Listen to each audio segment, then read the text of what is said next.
Sebagai pembukaan ya, jadi di peluang atau probabilitas ini akan membantu Anda dalam membuat keputusan ya. Jadi secara tidak Anda sadari ya, kita sudah mengaplikasikan beberapa peluang ya, beberapa teori peluang ya. Contohnya kalau di luar sedang hujan ya, di luar sedang hujan itu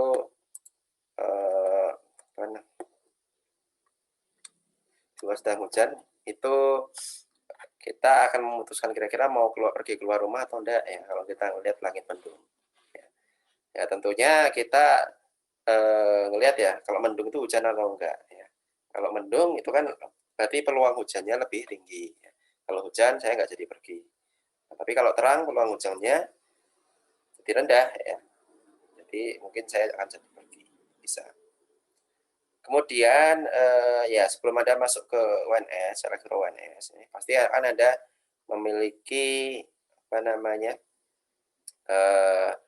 pertimbangan ya. Kenapa kok milihnya elektro UNS ya? Padahal banyak pilihan teknik elektro yang lain.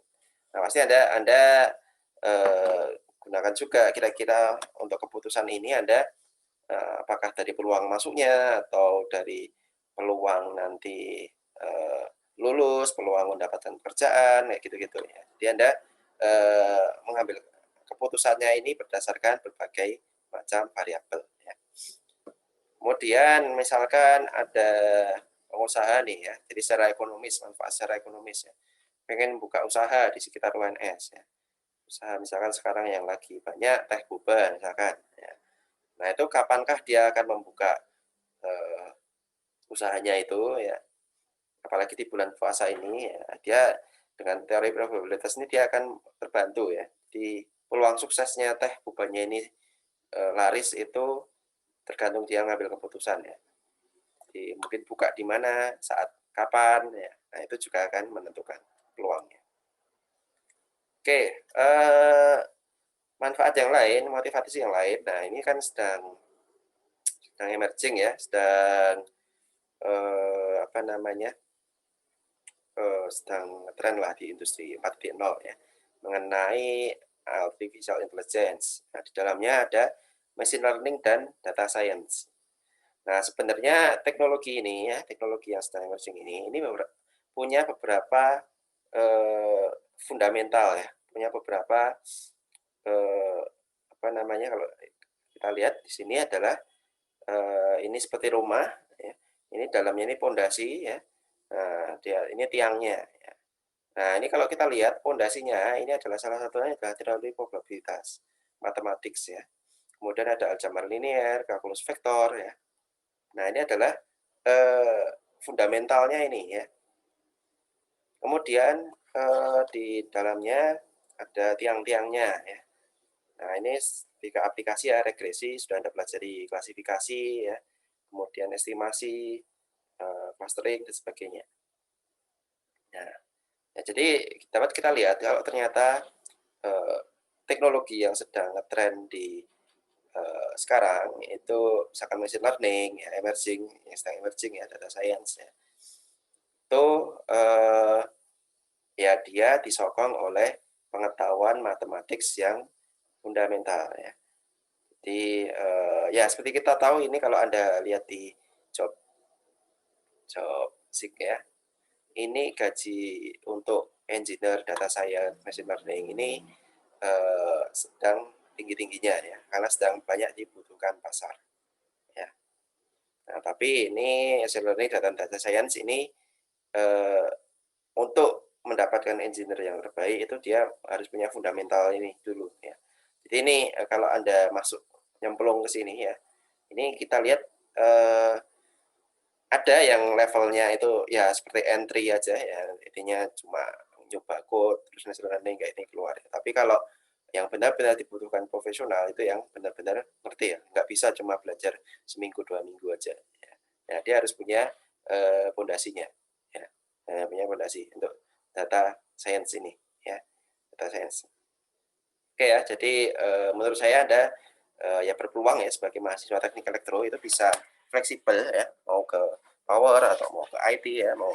Nah ini apalagi ini untuk topik ini ya, data science ini kan nggak hanya di IT saja ya, bisa diimplementasikan di hal yang lain ya, seperti tenaga atau biokimia ya dan sebagainya. Oke, jadi yang kita pelajari di sini adalah teori probabilitas. Nanti masuk juga ke estimasi ya, sebagainya. Oke, kita mulai ya. Jadi sebelum masuk ke sini Anda bisa akses ke Spada ya. Di Spada ini sudah saya upload ya. Nanti slide-slide yang diperlukan untuk perkuliahan ya. Dan juga nanti kuis dan tugas ya. Jadi bisa saja ini kan kita mulai 7:30 ya. Nah, bisa saja biar agar hadir semua nanti kuis diadakan 7:30 ya. Oke, jadi biar nggak ketiduran ya, apalagi setelah sahur ya udah bisa siap-siap bisa on nah 7:30. Jadi bisa aja nanti saya adakan kuis di Spada. Oke, saya mulai di sini yaitu kita mulai dari eksperimen, outcome dan sample space ya. Jadi eksperimen ini adalah sebuah proses ya, ketika dilakukan dia akan menghasilkan sebuah hasil ya. Hasil ya. Jadi hasil atau outcomes ya. Jadi observasi ya. Jadi eksperimen menghasilkan sebuah hasil. Nah, kemungkinan hasil-hasilnya ini adalah kumpulan dari kemungkinan hasil-hasilnya ini adalah sample space. Ya. Sample space. Nah, kita lihat contoh ya. Eksperimen misalkan yang pertama adalah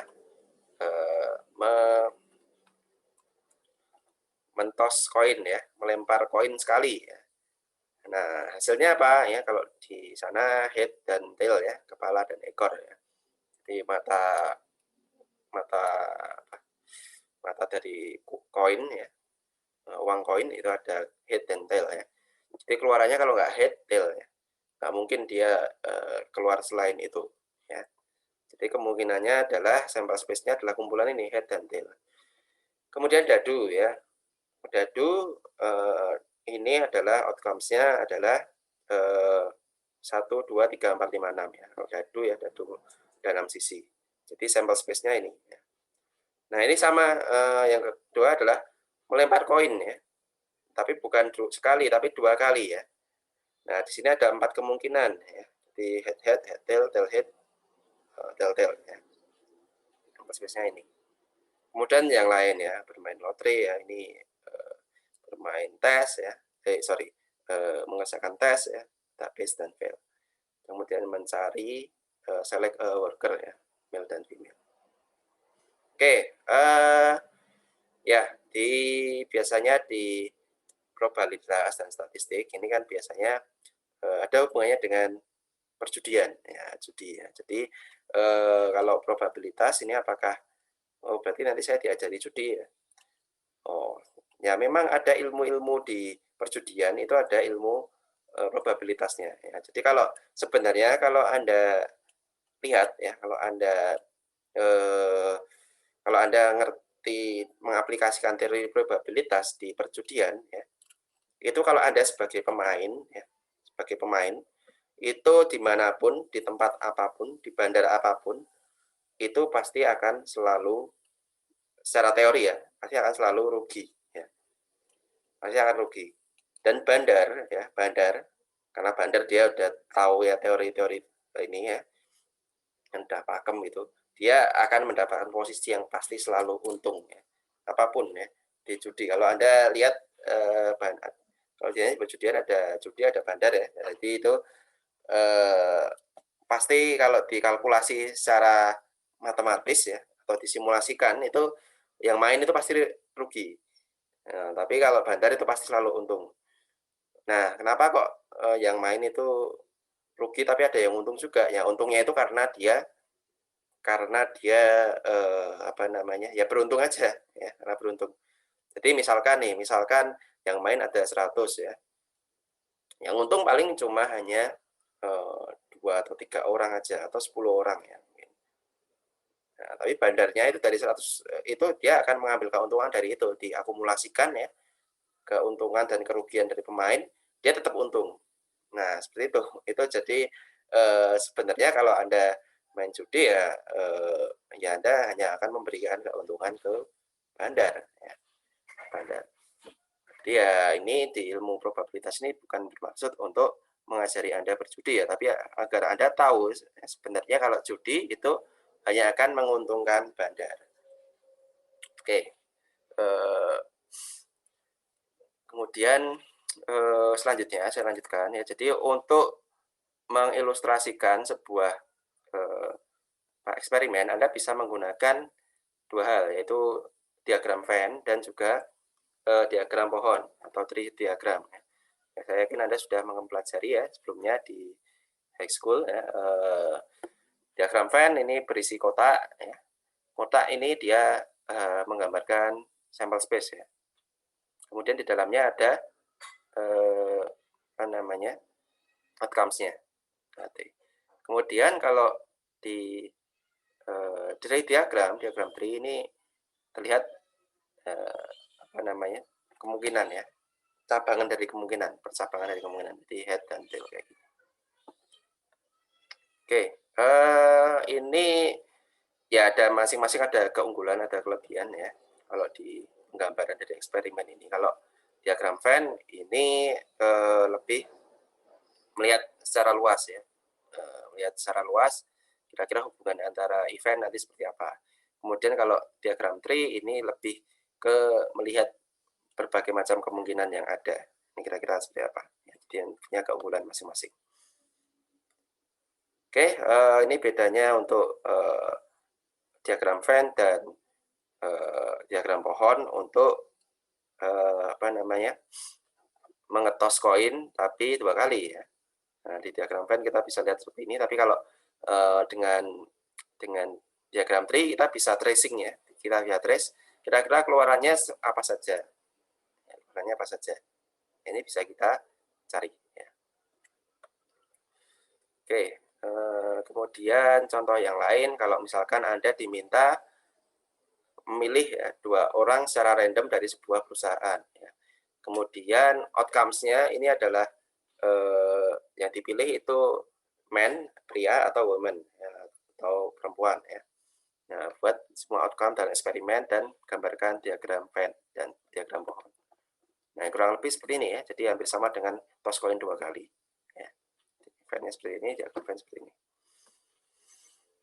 Kemudian ya, itu outcomes dan sample space ya. Kemudian event ya. Event ini adalah collection ya, kumpulan satu dari atau lebih dari outcome sebuah eksperimen. Itu kita sebut event ya. Oke, jadi si event ada simple event dan common event. Simple event itu kalau kita lihat titik tadi itu hanya satu titik itu aja. Ya, jadi MW, WM ya. Satu titik itu simple event. Tapi kalau common event itu koleksi lebih dari satu outcome. Misalkan ya, misalkan event di mana yang dipilih itu paling sedikit ada satu perempuan. Ya, ada satu perempuan.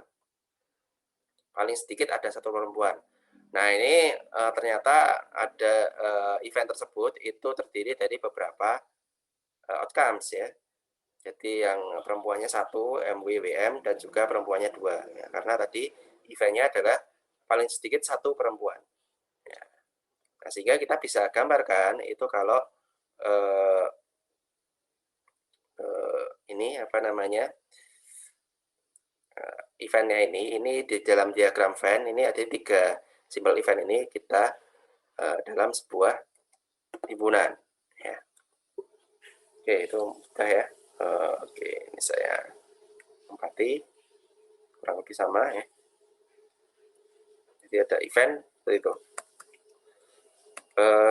Selanjutnya ini soalnya slide-nya ada banyak, ada 100-an ya. Kemudian itu probabilitas ya. Probabilitas. Jadi probabilitas ini adalah ukuran numerik ya dari suatu event ya. Dari ukuran numerik dari likelihood. Likelihood itu berarti kemungkinan ya. Kemungkinan kalau event kejadian tertentu itu akan terjadi ya. Di event tadi kita kejadian ya. Itu ukuran numerik dari sebuah kemungkinan bahwa sebuah event atau kejadian itu akan terjadi. Itu adalah probabilitas. Nah, ini penting ini, sifat ya. Jadi sifat dari probabilitas ya. Sifat dari probabilitas, berarti probabilitas itu dilambangkan sebagai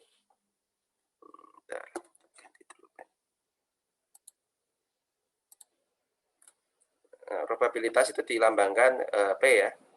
P, kemudian di dalam kurung ini apa eventnya? Eventnya misalkan A. Nah, sesuatu ya. Jadi ini. Nah, ini jadi sifat yang pertama itu adalah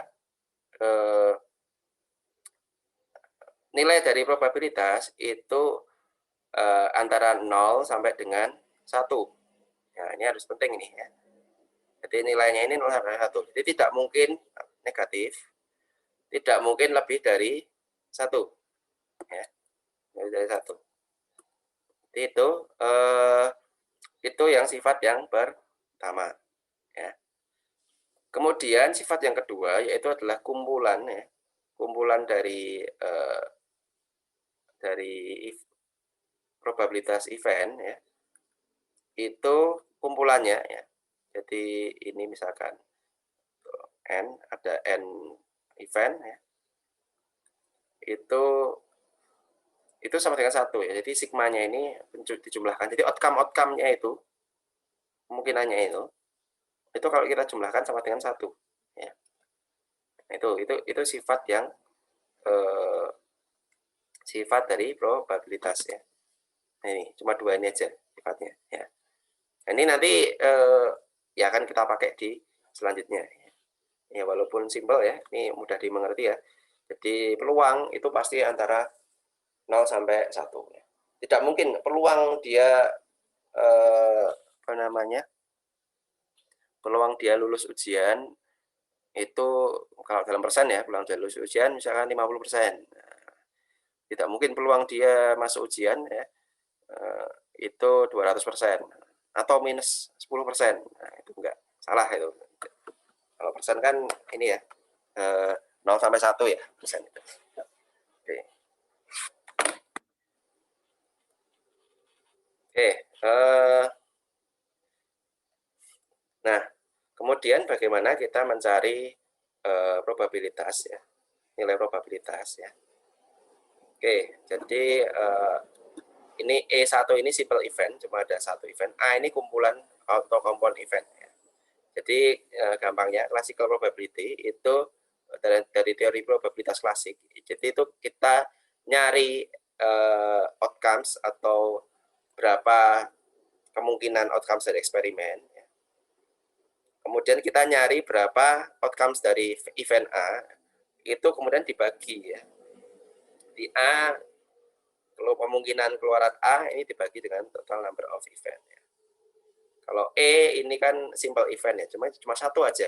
Nah, berarti 1 dibagi total number of eksperimen. Ya. Contohnya misalkan tadi ya, untuk toss coin ya. Jadi peluang keluarnya head adalah dia kan 1 ya. Nah, outcomes-nya kemungkinan head dan tail ya. Jadi 2, jadi 0,5. Jadi keluarnya, jadi tiap kita toss coin, peluang munculnya head atau tail itu adalah 0,5. Sorry, peluang munculnya head itu adalah 0,5. Peluang munculnya tail 0,5 ya. Jadi kalau kita lihat ya, ini udah ini kan sifat yang properti yang pertama tadi ya. Ini kan memenuhi kan. Dan juga sigma ini tadi ini juga memenuhi ya. Jadi 0,5 tambah 0,5 1. Nah, itu. Jadi properti dari probabilitas ini terbukti benar. Nah, kemudian yang agak lebih kompleks nih, hitung probabilitas ya. Anda mendapatkan nilai event itu berarti genap. Ketika Anda meroll atau melempar dadu, ya, dadu. Ya. Nah, jadi Anda hitung dulu ya. Jadi kira-kira keluar ganda itu apa saja ya. Jadi kan dadu ada 6, berarti keluarnya adalah 2, 4, 6. Ya. Berarti ada 3 kali kejadian. Nah, total kejadian outcome ada 6. Berarti hasilnya adalah 0,5 juga. Ya. Ini salah nih, bukan P hat nih, P event nih harusnya. Harusnya P event. P event. Oke.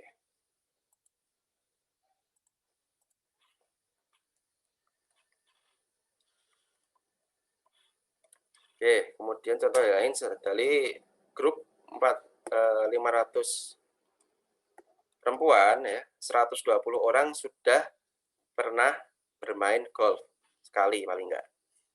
Nah, jika dari 500 orang perempuan ini dipilih secara random, kira-kira berapa peluang yang Anda pilih itu pernah bermain golf. Nah, itu cukup mudah ya kalau di sini ya. Jadi kira-kira kalau dari 120 sudah main golf, dari 500 ya. Jadi kalau kita ambil secara random itu peluangnya adalah ya PA-nya itu sudah di state ya 120, jumlah totalnya 500, jadi 0,24%. 0,24 atau 24%. Nah, gitu.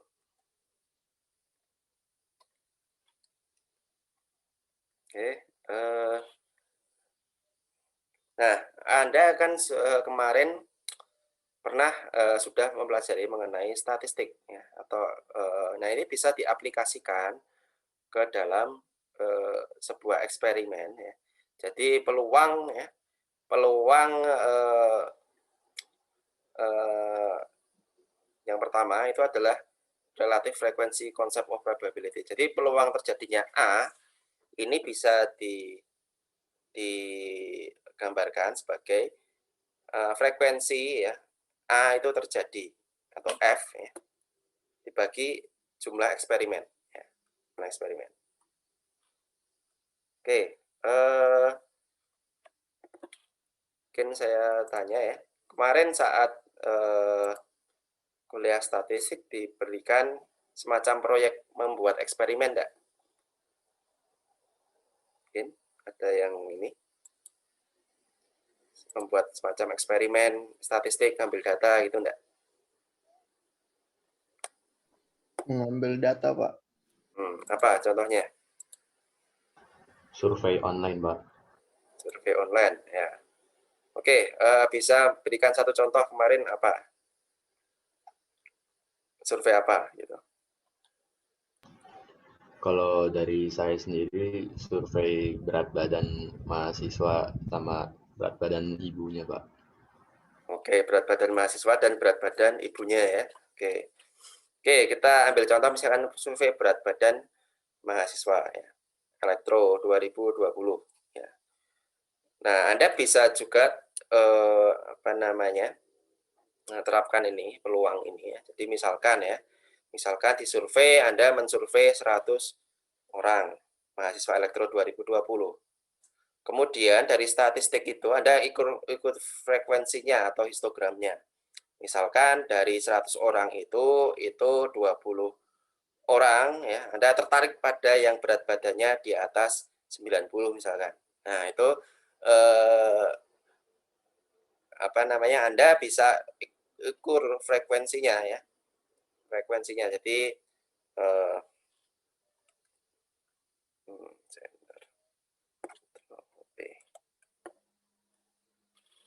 jadi Anda bisa ukur frekuensinya ya.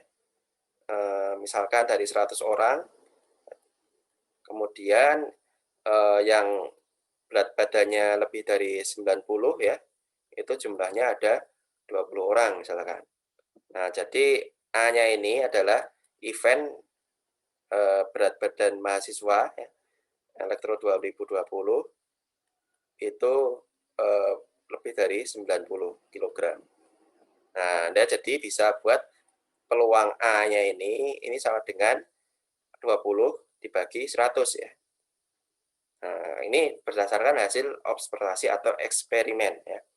Jadi kalau Anda misalkan dari 100 orang mahasiswa elektro 2020, Anda ambil satu ya, itu peluang dia lebih dari 90 kg itu 0,2 atau 20%. Nah, itu ya. Jadi memakai ini ya relatif frekuensi dari eksperimen yang sudah dilakukan. Ya. Oke.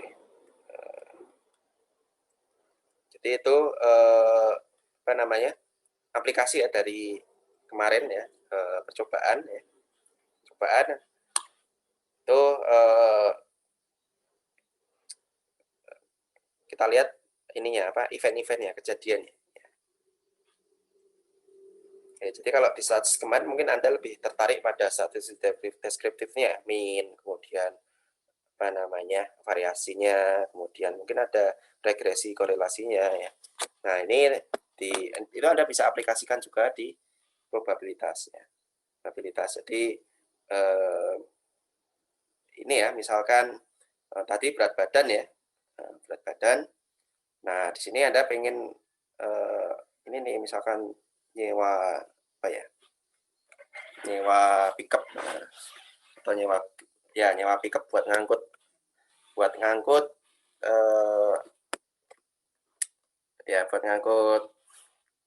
mahasiswa elektro nih. Nah, pickupnya tersebut punya constraint berat badan ya. Nah, di situ Anda bisa membuat keputusan nih, kira-kira nanti butuh pickupnya berapa ya. Nah, itu contohnya itu bisa untuk aplikasikan di situ. Oke, lanjut. Ini contohnya tadi relatif frekuensi.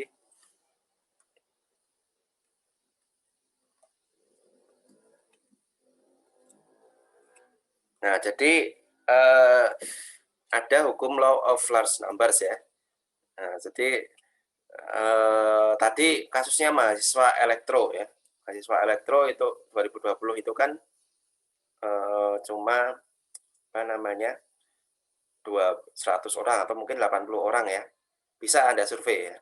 Tapi kalau kasusnya misalkan saya pengen tahu kalau saya ngambil secara random ini orang di kota Solo ya, berapa kemungkinan dia lebih dari 90 kg.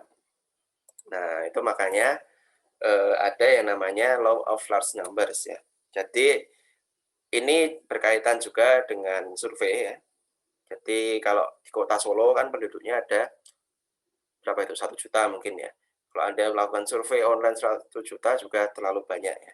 Nah, intinya ya ini adalah apa namanya suatu teori ya. Jadi sebuah eksperimen jika dilakukan again and again ya. Jadi semakin banyak ya, itu hasilnya akan mendekati actual atau probabilitas secara teoritis ya. Nah, jadi kalau Anda melakukan survei ya tadi ke orang kota Solo ya yang 1 juta ya. Kalau Anda surveinya 10 orang dengan survei 100 orang dengan 1000 orang ya. Nah, hasilnya yang paling mendekati itu adalah yang Anda survei 1000 orang. 1000 orang ya. Jadi itu ya, itu penting ya. Jadi ya untuk apa namanya?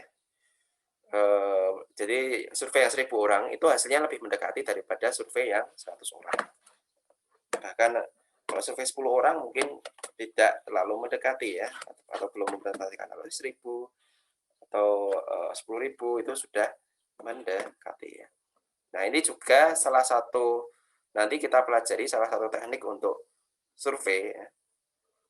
Jadi kalau Anda ingat ya sekitar 2 atau 3 tahun lalu ketika ada pemilu ya, ketika ada pemilu kan banyak sekali survei nih, survei lembaga A, B, C, D. Nah, itu.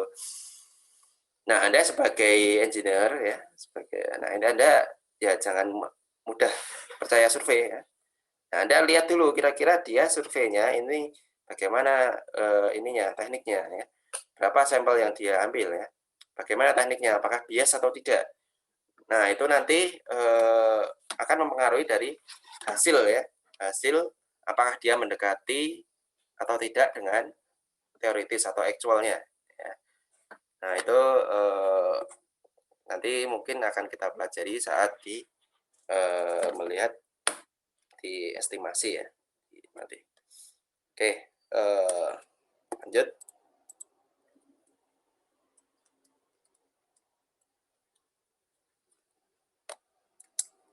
Nah, saya lanjutkan yaitu mengenai marginal probability, kondisional ya, dan marginal dan conditional probability ya. Oke, marginal probability pertama.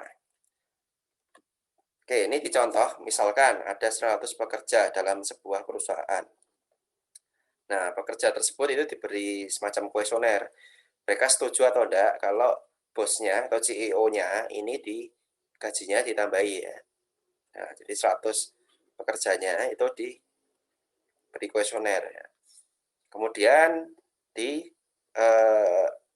hasil kuesionernya adalah seperti ini ya. Jadi yang pertama itu dibedakan dulu ya. Di sini dibedakan perempuan dan laki-laki. Kemudian yang setuju dan tidak setuju. Nah, ini bisa dipetakan ya. Di 15, 45, 436 ya. Itu diklasifikasi mana yang perempuan, mana yang laki-laki. Oke, seperti itu. Nah, ini kalau di total ini 100 orang ya, 100 orang total. Oke. Nah, kemudian ya, ini di sum ya, di yang setuju berapa, kemudian yang nggak setuju berapa, total yang perempuan berapa, yang laki-laki berapa. Oke. Nah, kemudian yang dinamakan marginal probability ini adalah probabilitas dari event ya, single event tanpa consideration of any other event ya, atau dinamakan simple probability. Jadi dia hanya melihat eventnya itu, kejadiannya itu berdasarkan apa? Berdasarkan misalkan salah satu event saja. Misalkan apakah dia laki-laki atau perempuan. Nah, itu event kan. Event kalau yang kejadian kalau pekerjanya itu laki-laki atau perempuan. Jadi dari jenis kelaminnya. Atau dari setuju atau tidaknya. Ya. Setuju atau tidaknya. Itu jadi marginal ya. Jadi ini marginal yang ini dan marginal yang ini. Ya. Oke, itu disebut marginal. Nah, jadi kalau secara marginal kita bisa simpulkan ya, bisa lihat. Jadi ada pertama marginal yang pertama adalah PA dan PB. Ini adalah yang setuju dan tidak setuju. Kemudian marginal yang kedua ini adalah jenis kelamin ya, laki-laki dan perempuan. Nah, ini adalah dua buah event ya, jenis kelamin dan setuju atau tidaknya yang berbeda ya. Jadi dia cuma satu event saja ya. Ya, kalau ini dilihat dari notasinya ini cuma P dalam kurung M. Nah, itu berarti marginal di situ. P dalam kurung F, nggak ada yang lain. Oke, ini cukup mudah ya, lihat cukup mudah dipahami. Selanjutnya itu adalah kondisional. Nah, kondisional ini adalah dengan contoh yang tadi, ini adalah jadi ada dua buah event di dalam probabilitas tersebut. Ya. Nah, ini dua eventnya tersebut itu hubungannya adalah kondisional. Ya. Kondisional itu adalah jika ya, kondisi ya, dengan kondisi tertentu. Jadi, jika. Jadi notasinya ini P, event pertama, event kedua ya. Nah, jadi cara bacanya ini adalah peluang ya, peluang event ini terjadi jika event yang kedua ini terjadi.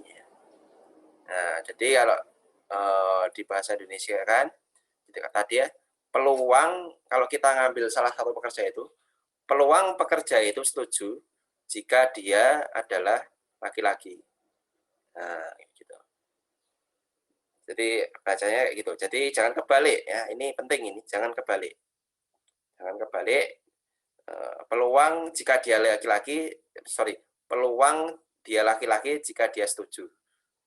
Dengan peluang dia setuju jika dia laki-laki. Nah, itu kan beda sekali ya. Ada nih. Satu ya.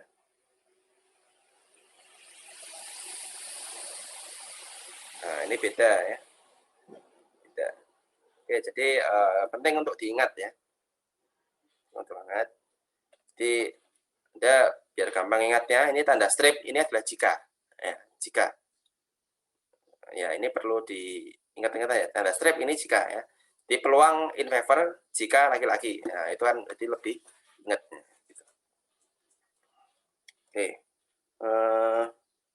Kemudian saya lanjutkan. Nah, ini ya cara bacanya ini the probability of A given that B has already encoded. Di notasinya ini, jadi ada 2 event ya di sini A, B. Peluang terjadinya A jika B. Oke, nah sekarang kita ngitung ya. Tadi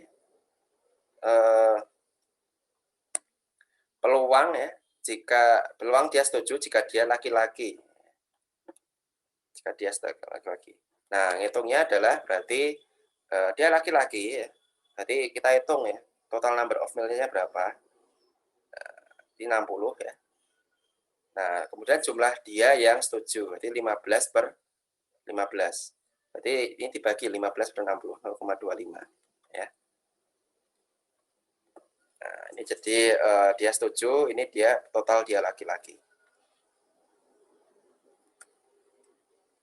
Oke.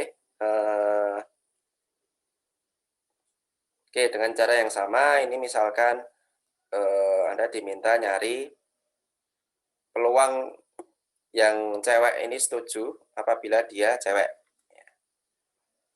Peluang pekerjaannya itu setuju jika dia cewek. Nah, ini adalah ngitungnya juga sama ya. Jadi jumlah employee, ini kebalik.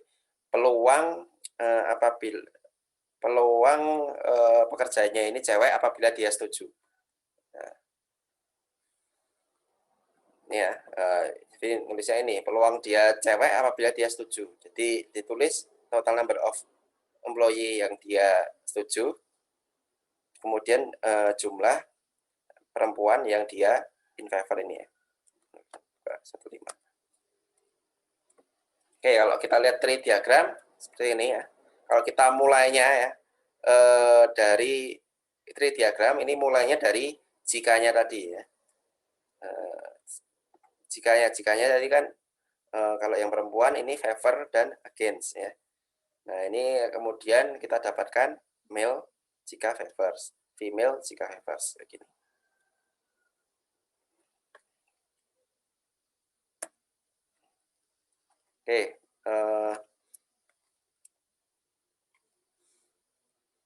Oke, saya lanjutkan. Kemudian ada event ya. Definisi ada event yang disebut event yang mutually eksklusif ya. Event yang mutually eksklusif itu adalah di mana sebuah event tersebut itu tidak bisa terjadi bersamaan ya. Contohnya misalkan lempar dadu tadi ya. Lempar dadu tadi ya. Ada 3 event di sini. Ada 3 kejadian. A adalah kejadian dia genap keluarannya. B kejadian dia ganjil. C kejadian dia nilai mata dadunya kurang dari 5. Nah, kalau yang mutually eksklusif itu berarti yang tidak bisa terjadi bersamaan ya. Jadi kalau mutually eksklusif di sini PA dan BB. Nah, PA dan BB ini dia mutually eksklusif ya. Kalau yang bukan mutually eksklusif itu misalkan PA dengan PC ya, atau PC dengan PB. Ini kan bisa terjadi bersamaan ya, ada irisannya ya.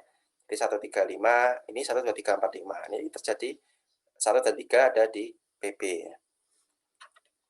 Jadi bukan mutually eksklusif. Mut X ya. Jadi kalau Anda di pemrograman nanti Anda ketemu mut X ya.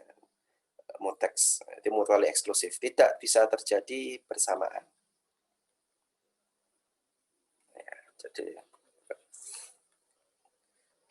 kalau kita lihat diagram Venn ya itu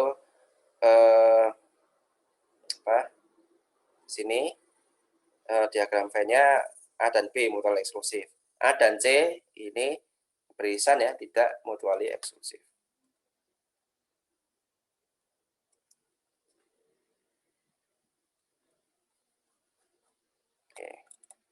Contoh yang lain ya, Y orang dewasa yang pernah berbelanja di internet paling tidak sekali. N adalah orang dewasa yang tidak pernah berbelanja online sama sekali. Nah, ini kita lihat dari definisinya ini. Ya. Makanya ini kalau di probabilitas ini kita lihat kata-katanya. Ya. Y tidak pernah belanja internet online sekali, paling tidak sekali. Ya. Pernah belanja paling tidak sekali. Ini tidak pernah sama sekali.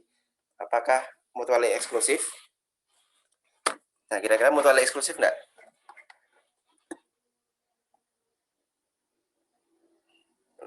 Y pernah berbelanja online, paling enggak sekali aja. N tidak pernah belanja sama sekali. Kira-kira mutually eksklusif enggak? Halo, ada yang bisa menanggapi? Dua event Iya, ini. Pak. Ya, Pak. Ya, jawabannya ya. Jadi ini ya dari kata-kata kayak gini ya.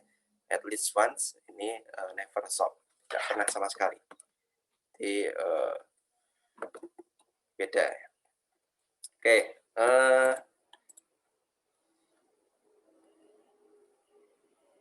Oke, nah di sini mutual eksklusif dia berbeda ya di diagram Venn-nya. Oke. Nah, kemudian definisi yang lain, independent dan dependent event. Nah, dependent dan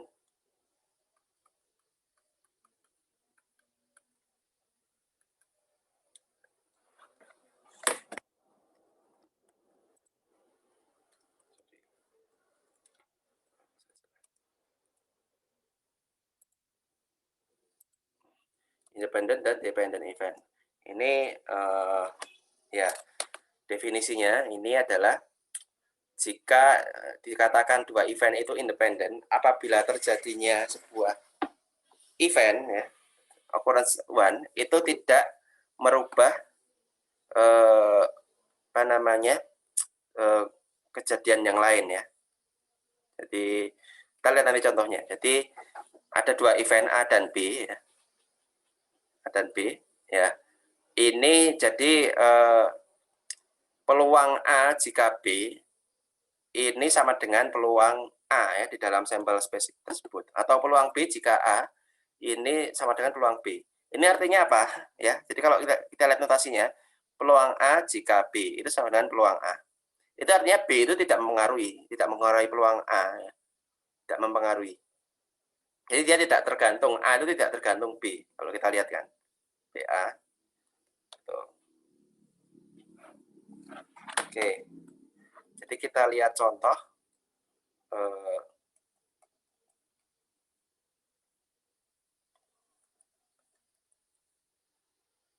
Oke.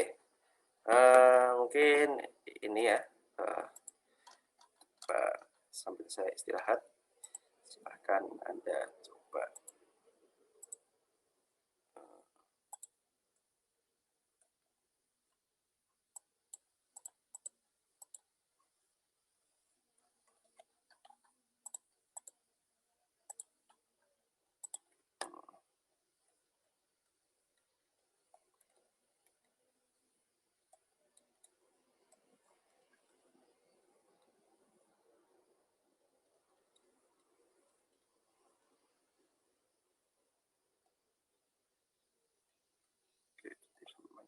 Sini ya. Oke, nih contoh ini. Coba Anda kerjakan. Sebentar ini. Silakan dulu. Oke. Ini misalkan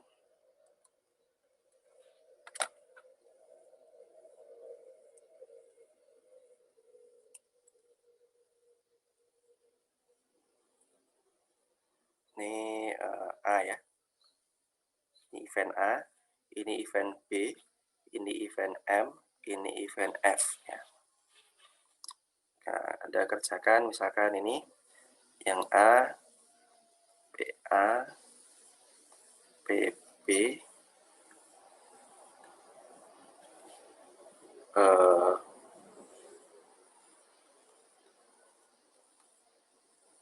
sorry, ini aja deh.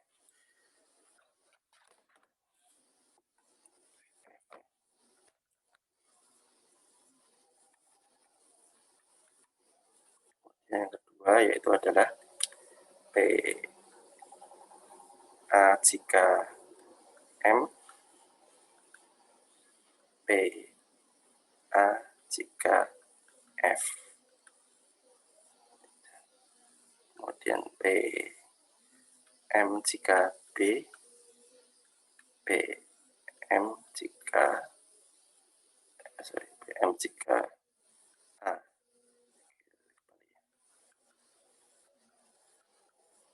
Oke, ini Anda kerjakan ya, coba Anda kerjakan. Nanti saya tunjuk ya apa nilainya. Ya. A dan B. Oke, silakan Anda kerjakan 5 menit ya. Gampang. Ini ada 2 event ya. Event yang pertama ada 4 event ya, berdasarkan 2 marginal. Yang pertama dari AB ini berdasarkan setuju tidaknya, yang marginal kedua berdasarkan jenis kelamin ya, M dan F. Ini mudah, PA, PB, ini PM, PF.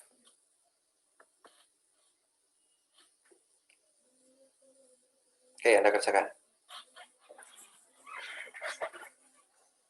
5 menit, nanti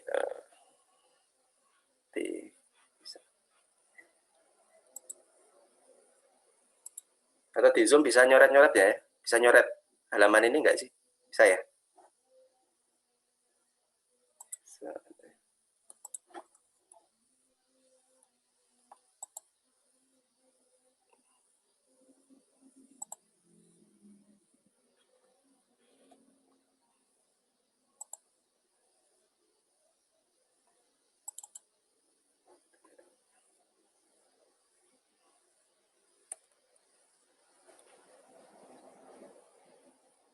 Oke, kalau yang sudah selesai Anda bisa buat ini annotate ya.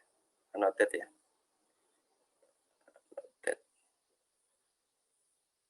Annotation ya. Jadi ini layar di sini Anda buat annotate ini. Annotate, kemudian Anda klik ya. Klik. Nanti pakai teks saja, teks berapa nilainya ya.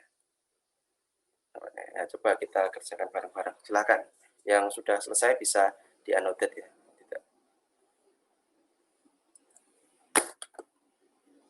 Oke, 5 menit.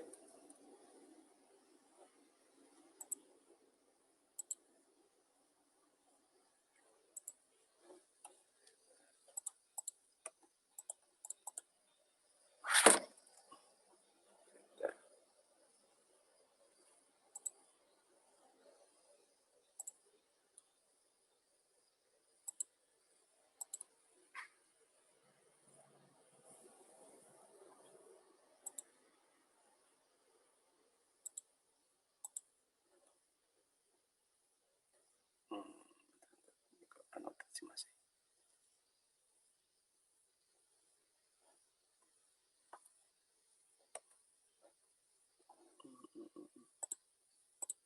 Bisa di-annotate di sini.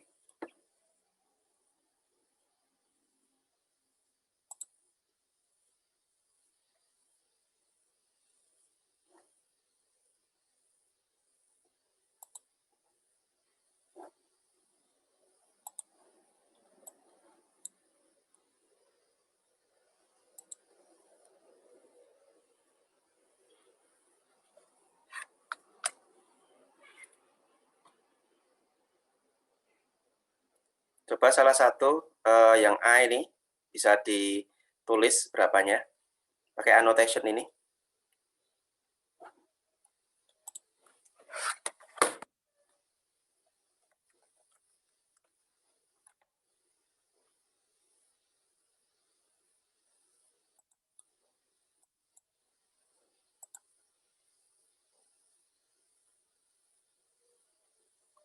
Ini annotation nggak harus digambar ya.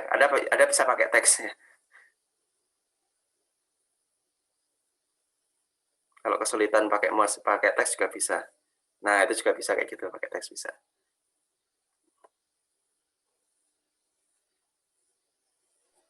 Kalau pakai handphone nggak bisa pakai teks Pak kayaknya. Oke.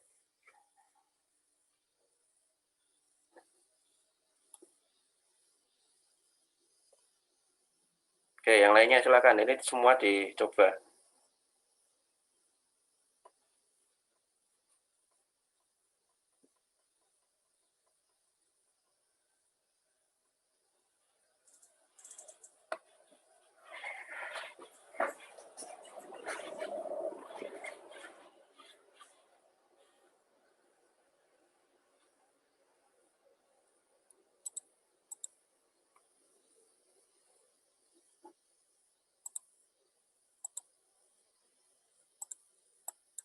Sorry.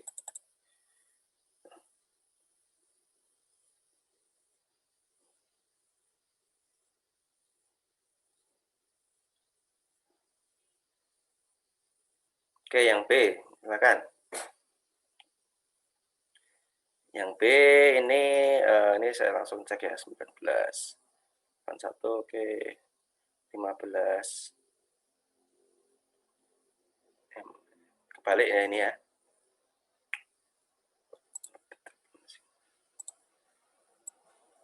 Yes. Yes.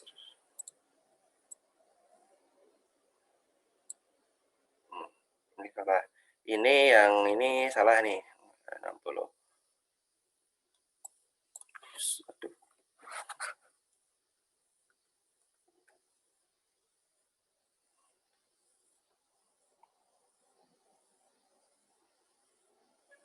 Oke, yang ini salah, yang ini silakan. Yang ini tadi benar.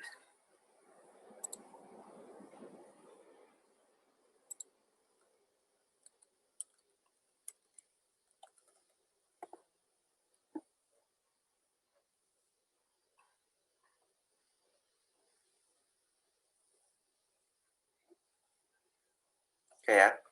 Ya, oke. Cukup ya. Cukup ini sudah. Ini resernya itu. Oke. Saya rapikan.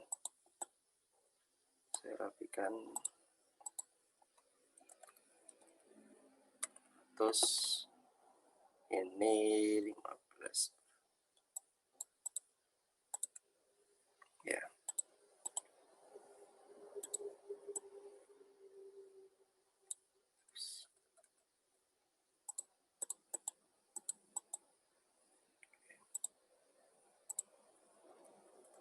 Oke.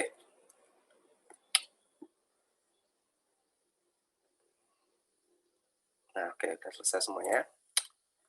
Ini kalau tak next masih kelihatan ya notifnya.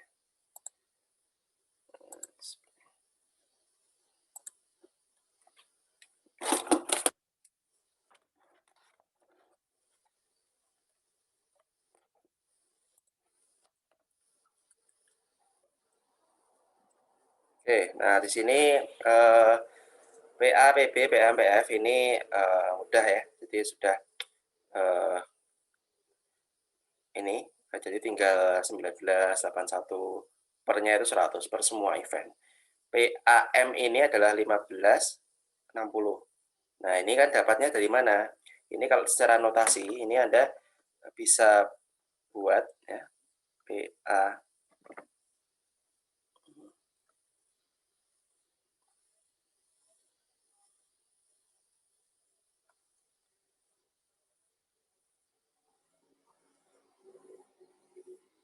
ya 15 ya 19 ya. Oke.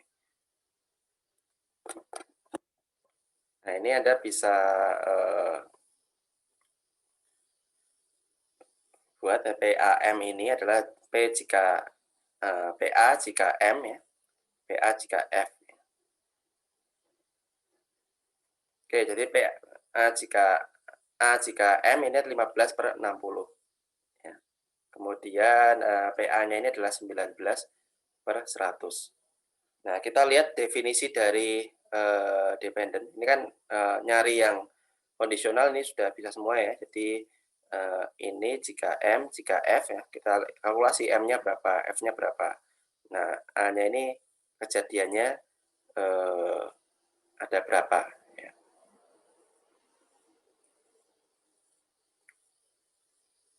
Nah, ini sebenarnya ini notasinya belum kita pelajari ya yang irisan. Jadi kalau sebenarnya rumusnya PAM ini adalah PA A dan M, yaitu irisan ya, P A dan M dibagi PM ya, PM bagi PM. Nah, ini PA dan M. Ini sebenarnya rumusnya kondisional seperti ini. Nah, tapi yang A dan M ini ada di slide selanjutnya, jadi kita belum pelajari sebenarnya. Nah, ini kita cuma pengen lihat apakah ya, kita pengen lihat apakah dia dependent atau independent. Nah, ini coba saya hapus ya yang lainnya. Ini eraser. Ini saya hapus. Oh, sorry. Bentar, ini saya keluar dulu. Sorry.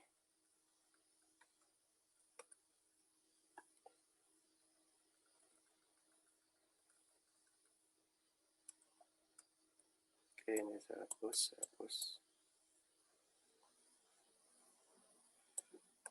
Ini saya keluar dulu.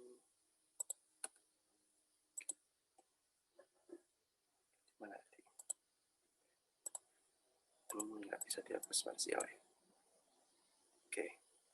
Oke, apa kita bikin slide baru aja.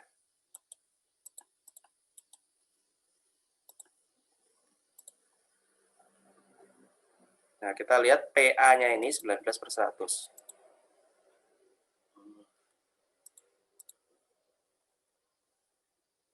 Annotate-nya saya hilangin.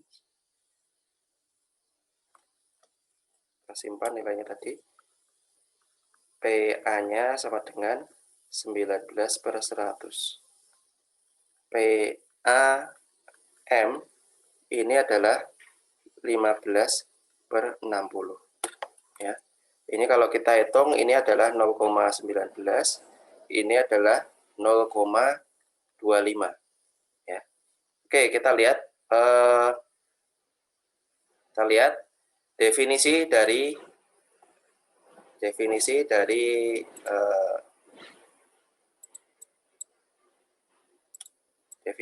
independen dan dependent tadi.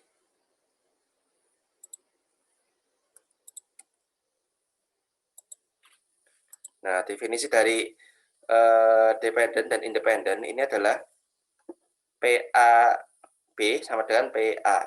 PA jika B sama PA. Jadi kita lihat di sini, ya, kita lihat di sini PA jika M itu hubungannya dengan PA apa? Tidak sama dengan. Ya, kita lihat di sini tidak sama dengan 0,25, 0,19. Itu artinya berarti kejadian A ini berarti dia dependent atau tidak independen. Nah, tidak independen kan berarti dependent. Jadi dependent dengan M. Nah, kalau kita lihat di sini P, A, atau F, ini berapa ya tadi ya? PAF itu berarti 4/40 ya. 4/40. Itu berarti 0,1 ya. Ini juga beda juga ya. PAF ini juga beda dengan PA. Nah, jadi juga dependent F. Oke, berarti kita dengan bahasa ini, bahasa mudahnya, ini berarti setuju atau tidak karyawan, peluang setuju atau tidaknya karyawan itu dependent dari jenis kelaminnya, ya, jenis kelaminnya. Itu tergantung dari jenis kelaminnya. Kalau jenis kelaminnya dia laki-laki jadi 0,25. Kalau jenis kelaminnya perempuan dia 0,1. Oh, berarti dia bergantung nih ya, bergantung dulu. Jadi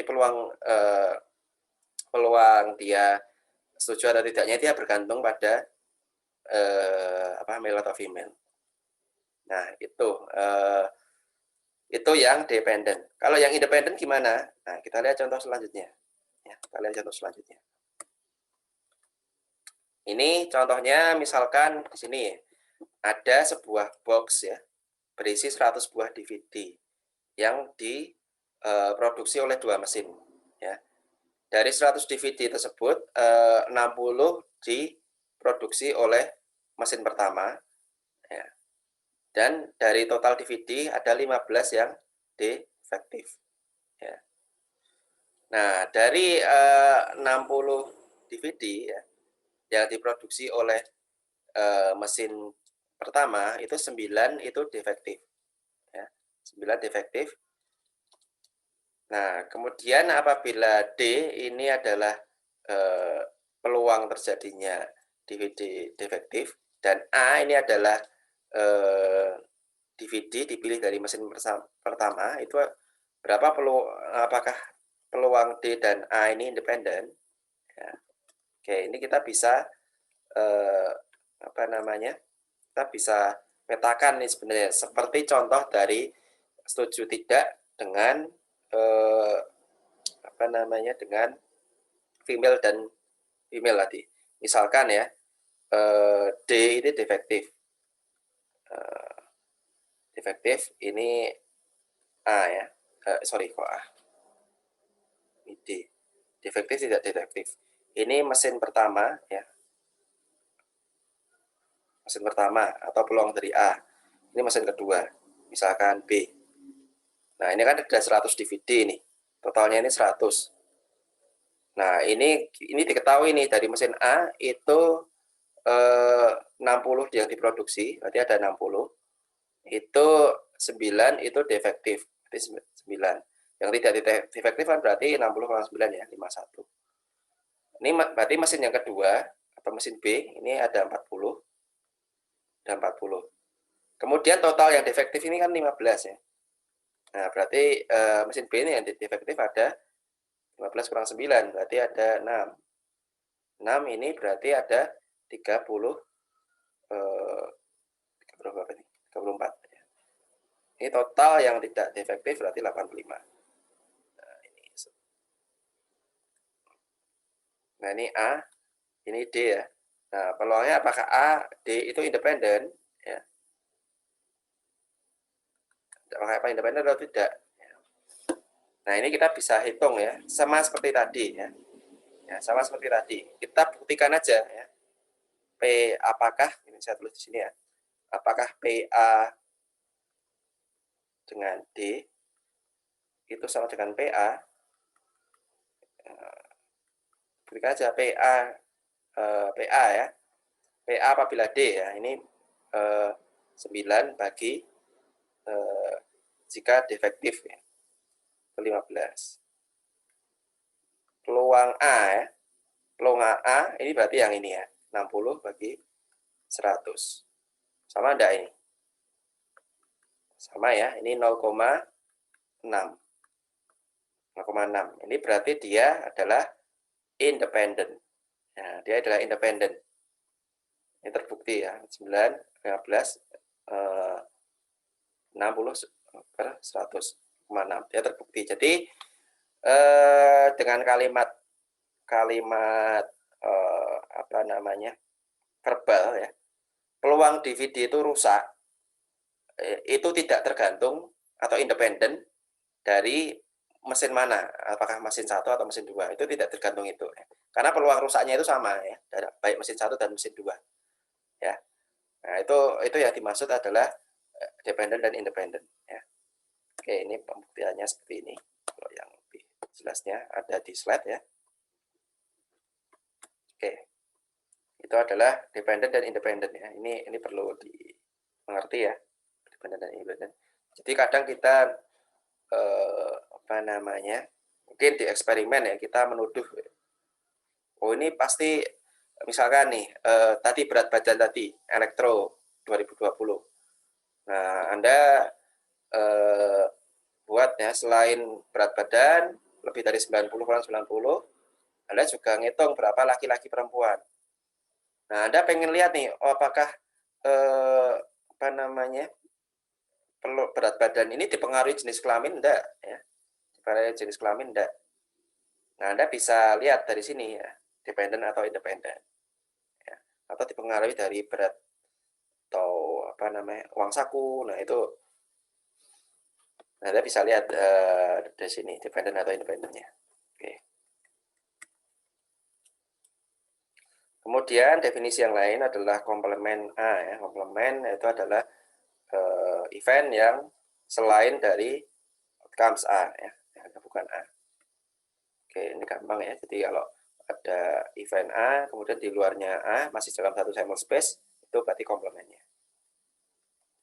Oke, ini cukup straightforward ya.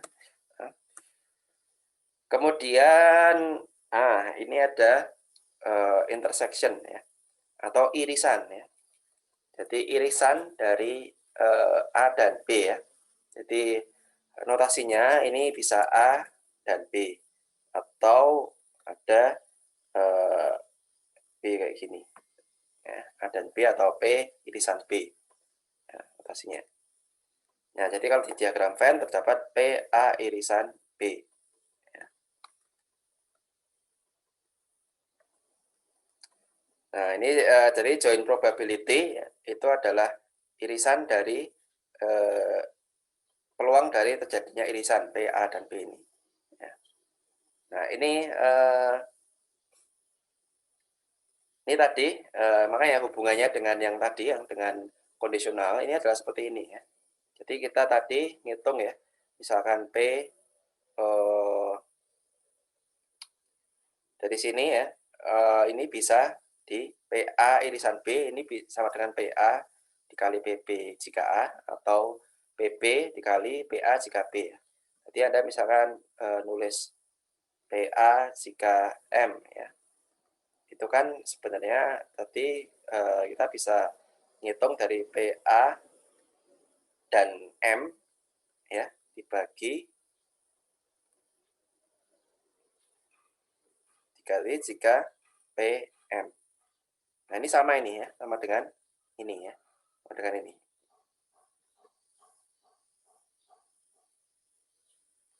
Sama dengan ini atau sama dengan ini ya.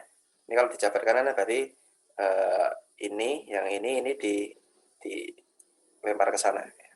Tuh. Oke, jadi hubungan antara tadi kondisional dengan irisan ya. Oke, ini tadi contoh yang ini contoh yang beda ya, beda. Oke, ini Anda ingat-ingat aja ini ya. Jadi hubungannya antara conditional probability dengan joint probability. Ya.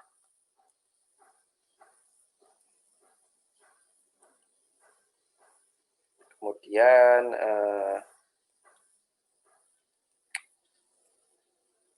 jadi bentuk tree diagramnya dari sini ya, joint probability ini kan ini berarti hampir sama dengan kondisional ya, M dan G, M dan N dan sebagainya, M dan N. Cuma tadi kan kita belum sampai ini PM dan G, ini ditutup ini ya. Jadi oke.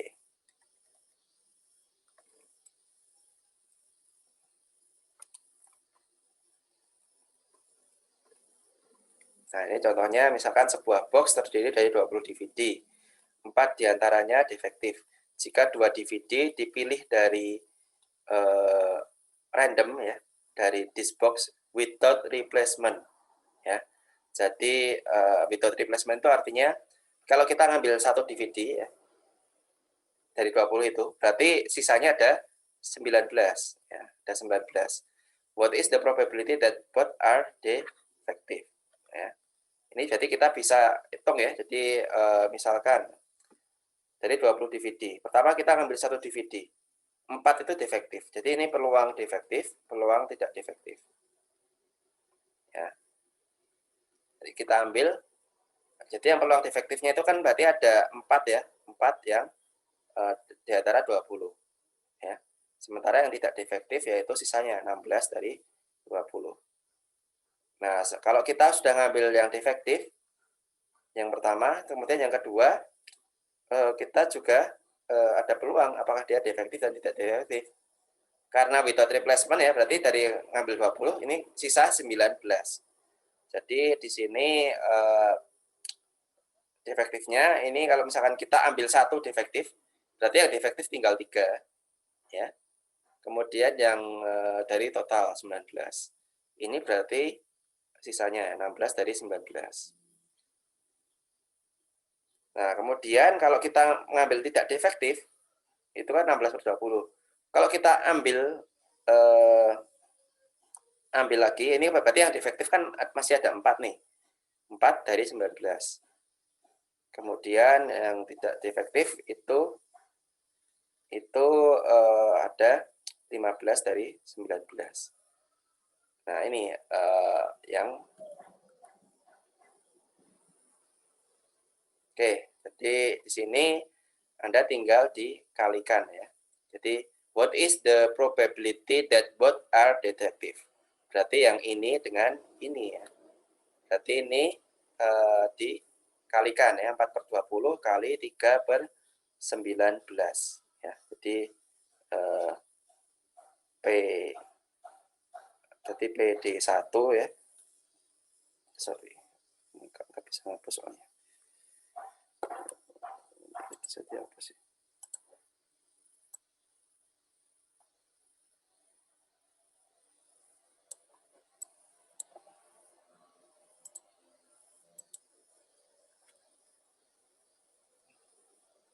Oke, ini kalau secara notasi, ya, ini misalkan D1, ini D2. Jadi peluang PD1 dan PD2, ini berarti kalau secara rumus tadi PD1 dikali dengan PD2 jika terjadi D1. Nah, ini PD1-nya ini 4/20 dikali PD2 jika D1, berarti 3/19. Nah, ini hasilnya adalah perkalian ini. Berarti 380, 12. Nah, peluangnya ini, dua-duanya defektif. Ya. Nah, ini ya. Oke. Ini ya, jadi dari diagram Anda bisa dapatkan ini.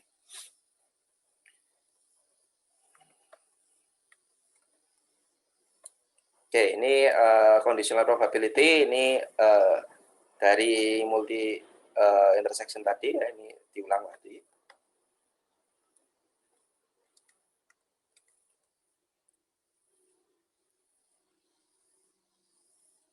Oke, kemudian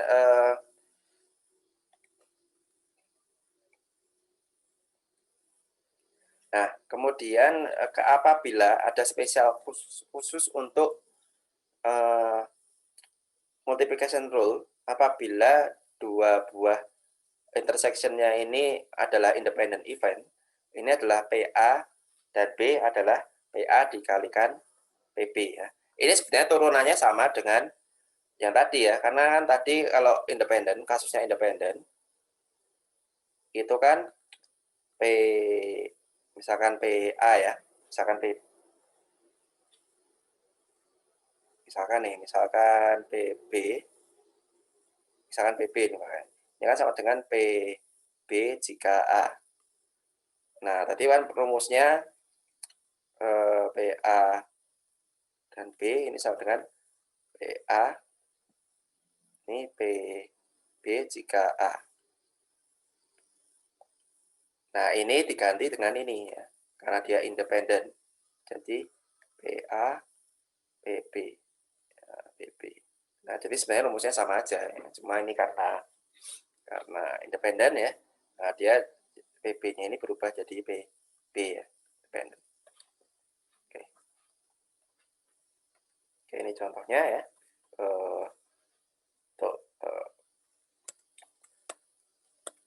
Oke, kalau yang ada 3 event ya, itu bisa sampai 3 eventnya berarti sampai kayak gini ya. Bisa sampai 8 cabangnya. Itu pun kalau cabangnya 2 ya, kalau cabangnya 3, 4 dan sebagainya itu makin banyak lagi. Oke.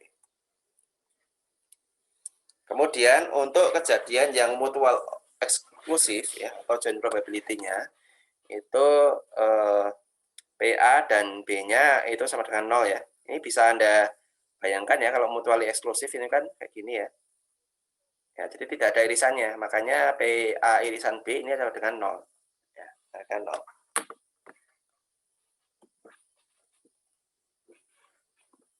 Oke, jadi misalnya contohnya ya, mutually eksklusif ya, A dan R ya.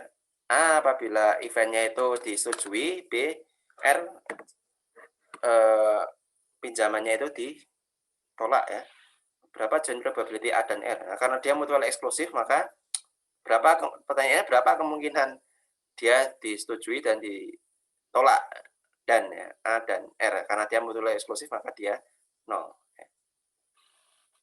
Kemudian union itu kalau di himpunan ya, berarti ya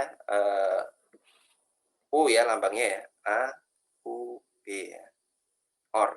Nah, tapi kalau di notasi logika dia OR atau. Ya. Atau ini mudah aja ditambahkan ya. Anda jadi di himpunan ini Anda tinggal ditambahkan.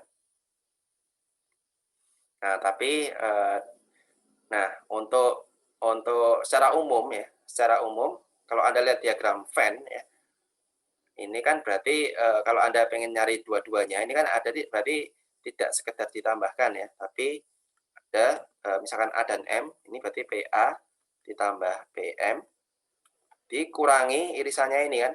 Nah, jadi agar dapatkan luasnya ini, berarti Anda PA ditambah PM dikurangi PA irisan M. Nah, gitu. Jadi unionnya ini tambahkan PA, PM, kemudian dikurangi PA irisan M.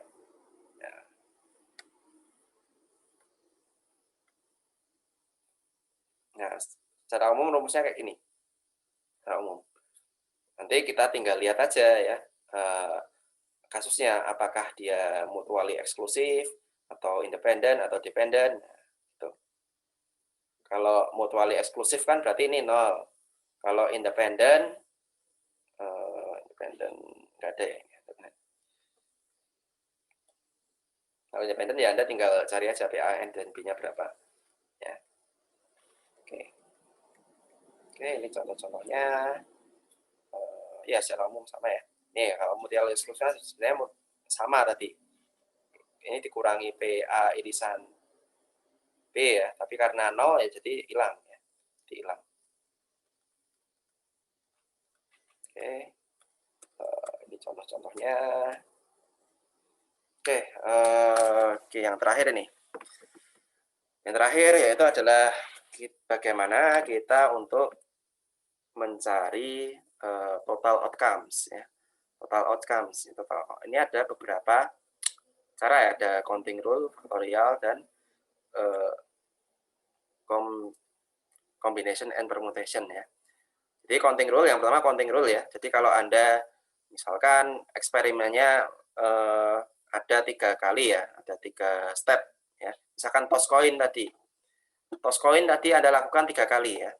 Sementara tiap stepnya itu menghasilkan sekian outcomes. Anda tinggal kalikan aja, total outcome berarti dikalikan ya. M ini step pertama, N step kedua, K step yang ketiga. Jadi dikalikan.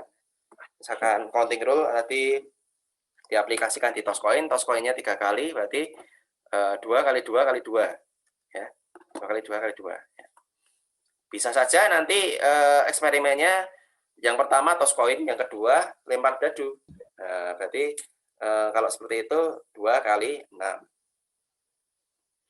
kayak gitu.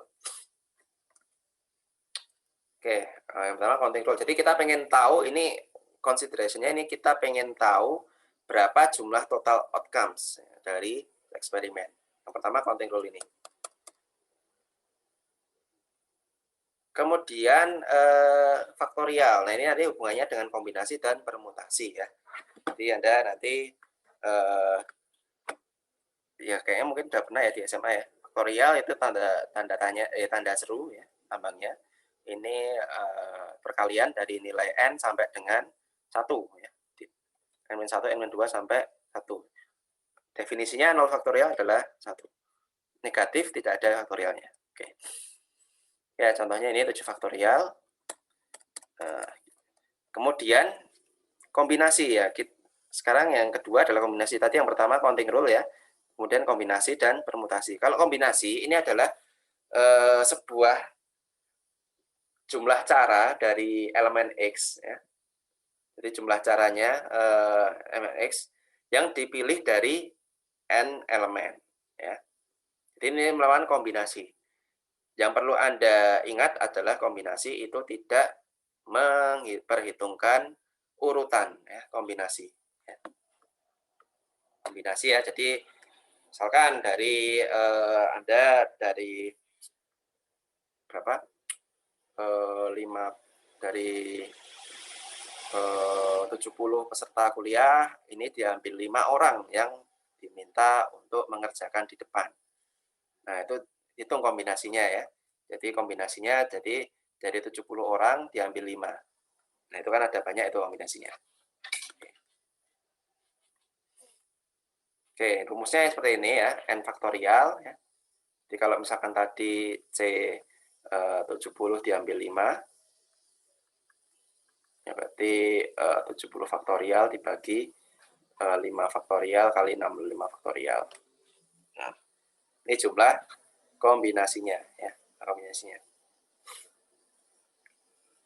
Kemudian oke, jadi ini kan kadang kita dapatkan sebuah kasus ya.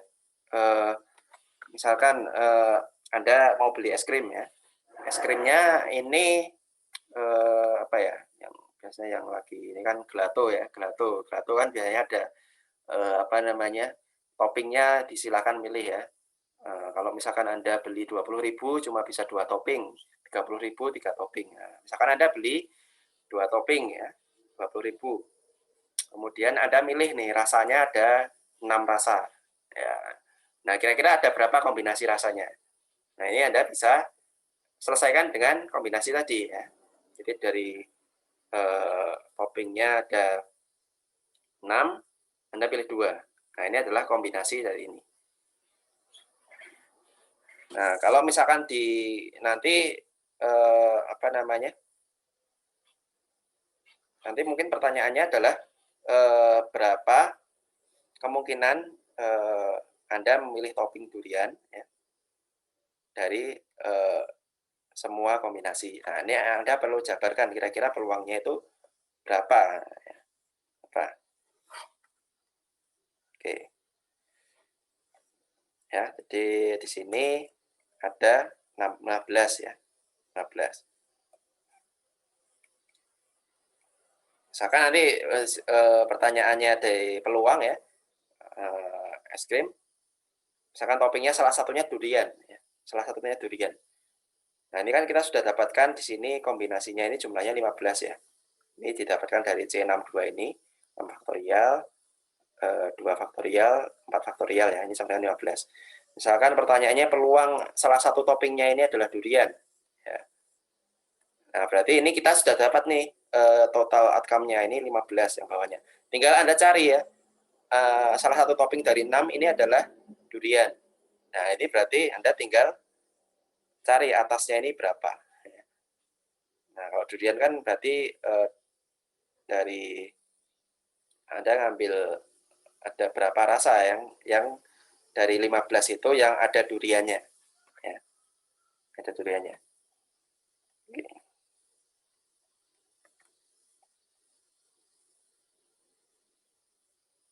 Oke.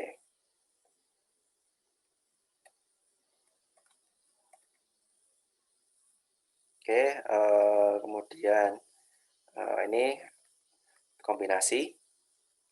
Kemudian selanjutnya adalah permutasi ya. Permutasi. Permutasi ini adalah dia memperhitungkan ini urutan ya, perhitungkan urutan. Jadi di sini diperhitungkan adalah urutannya. Jadi seperti misalkan kelas ya, ada satu kelas ada 40 orang. Anda diminta untuk menentukan organisasi pengurus, ada ketua, sekretaris, bendahara. Nah, jadi diperhitungkan urutannya. Jadi ketua siapa, sekretaris siapa, bendahara siapa. Kalau kombinasi tadi tidak diperhitungkan. Ya. Nah, jadi rumusnya ini ya. Jadi misalkan tadi ada 40 orang, di susunan organisasinya ada 3 ya. Jadi tinggal 40 faktorial dibagi dengan 37 faktorial. Jadi susunannya seperti itu. Oke, mungkin seperti itu ya. Ini untuk mencari outcomes ya, total outcomes.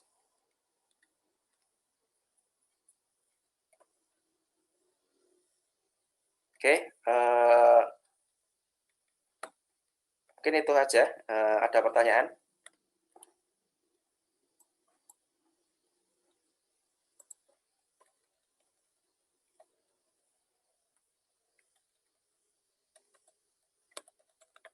Ini sudah jam berapa ini? Jam 9 ya. Di 1,5 jam saya ngomong. Ada pertanyaan? Oke, kalau ya ada. Oke, kalau tidak ada pertanyaan, nggak ada. Ya. Kalau nggak ada pertanyaan, ya udah kita akhiri saja ya. Nanti kemungkinan ada tugas. Kalau belum saya umumkan ya berarti belum ada tugas. Ini kalau ada tugas saya umumkan di grup ya. Oke, makasih. Assalamualaikum warahmatullahi wabarakatuh. Waalaikumsalam Waalaikumsalam warahmatullahi wabarakatuh. Terima kasih, Pak. Ya.